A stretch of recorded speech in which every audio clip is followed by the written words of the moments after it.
I don't think that the founding fathers ever foresaw that a potential felon could run for president.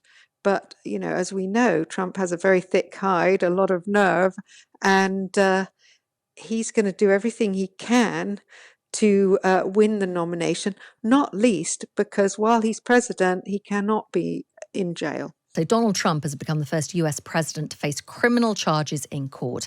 The actual charges aren't known yet, but the US media report there are more than 24. Sarah Baxter is the director of the Mary Colvin Centre for International Reporting. He is expected to be charged with paying hush money to the porn star Stormy Daniels. This dates from way back when, before the 2016 election, when it appeared that Stormy Daniels was about to go public on an alleged affair, brief affair, I should say, with Donald Trump. And at the time, this rather rude Access Hollywood tape had come out, offending the Me Too movement about Trump's treatment of women. And it looks like the Manhattan DA, Alvin Bragg, has concluded that Trump tried to pervert the election by paying hush money. Now, it is legal to have a non-disclosure agreement voluntarily with somebody. But if it is with the intent to deceive the electorate by falsifying your financial records, then it is a felony. So we're waiting to hear what the precise charges are, but they're bound to relate to this. And it's interesting, more detail emerging all of the time, but some suggestions coming out of the US that this could be more than a dozen separate charges. Yeah, well, there could be additional charges involving a Playboy model, Karen McDougal, who also claimed to have had an affair with Trump, because we do know that the publisher of the National Enquirer, David Pecker, went in to see the grand jury only a few days ago, and he was involved in the so-called catch and kill of a story about Karen McDougal and Donald Trump around the same time as the Stormy Daniels hush money was allegedly paid. Do we know the timeline? There's some suggestions that Tuesday might be the day when we actually find out the details of the charges. Yeah, I'm reluctant to produce an accurate timeline because if you remember, Donald Trump had us all revved up, yes, expecting him to be charged a couple of weeks ago on March 21st. Didn't happen. And only yesterday, the Trump camp was crowing that the grand jury had clearly failed to indict him and Alvin Bragg, the Manhattan DA, had totally misfired. Well, that turned out not to be true. So I think we're going to have to wait and see about that. And what is Trump's reaction to this news that has emerged in the last few hours? Absolute 100% fury. He's been raging on Truth Social, his own brand version of Twitter, about how unjust it is to this sort of political prosecution of a totally innocent man. And, it's all part of his vowing retribution and revenge.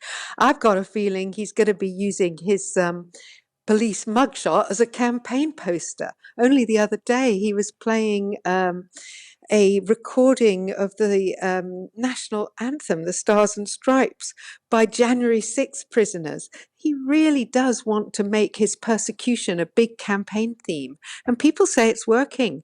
Already some Republican consultants are saying, well, now it's a lock-in that Donald Trump's going to be the Republican nominee. Everybody's lining up behind him. And even Ron DeSantis is getting spooked by this and has had to bend the knee and say that if the Manhattan authorities try to extradite Trump from Florida, the state of Florida will resist. So it's really building up to be an astonishing confrontation. People in the UK and around the world may be scratching their heads saying, how could he potentially be facing, or is facing, criminal charges, potentially more than a dozen, but still be able to run to be president again next year? Well, there's nothing in the US Constitution that bars anybody facing criminal charges or even somebody who's been convicted from running for president. Because really there are very few rules about who can stand. There are only two. You have to be over 35 and you have to be an American citizen. Well, he's both of those. I don't think that the founding fathers ever foresaw that a potential felon could run for president. But, as we know, Trump has a very thick hide, a lot of nerve, and he's going to do everything he can to win the nomination, not least because while he's president, he cannot be in jail. He would have to be, he would not, either criminal charges would have to be delayed until after his term of office, or he would have to be released if he won, of course. There's clearly must be concern about Donald Trump's hardcore supporters and what their reaction will be. I mean, we know that Donald Trump was suggesting when he thought that he was going to be charged that they should come out on the streets. There must be real concern about that. Well, there is. There was an image of Donald Trump posted on Truth Social that showed him with a baseball bat behind Alvin Bragg. So, yeah, he's no stranger to inciting violence. And this is certainly a fear. When he did try to gin up the crowds into supporting him a couple of weeks ago when charges seemed imminent then, people laughed a bit and said, oh, well, it's only a ragtag of people turning up outside Trump Tower or down at Mar-a-Lago in Florida. But of course, this thing could really escalate. I hope not. But passions are going to be deliberately inflamed by Trump supporters, by Trump himself. And of course, if the case isn't a strong one and it peters out, and there's quite a bit of concern among Democrats that the case involving this hush money is not all that strong, then Trump's going to emerge crowing from all this. Could he go to jail?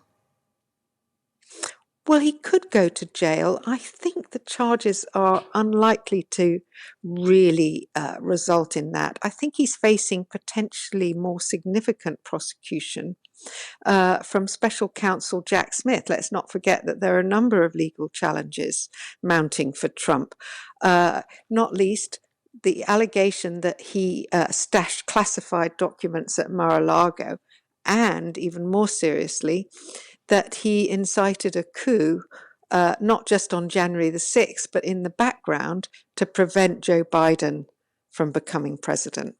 These strike me as much more substantial and consequential, but we'll have to see. And that was Sarah Baxter, the director of the Mary Colvin Centre for International Reporting.